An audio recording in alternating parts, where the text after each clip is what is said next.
No, anonymity is the most important thing.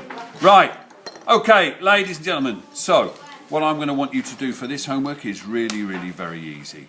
Everybody can be able to do this, and most people can do a straightforward blocking of a colour in there.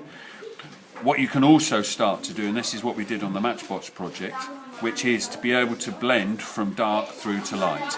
Now what I'm going to want you to do is to blend with these colours here, like that. So what I'm going to ask you to do is quite straightforward. What you do is you start off by doing your dark to light.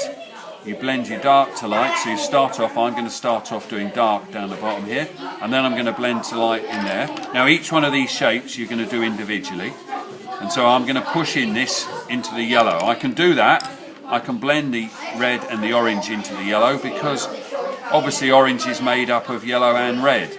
So if you're going to use greens, you can mix blues and yellows in with the greens. You can do all sorts of different things.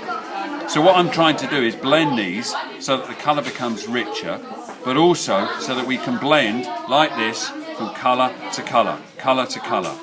Now what you'll end up doing is you'll end up with a lot of this where you blend from one colour to another colour, but you get a line like that.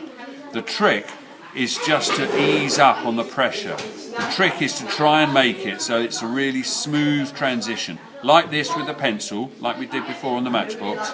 It's just a smooth transition from one colour into another one. And you can see I've used the red here and I've used the purple. Okay?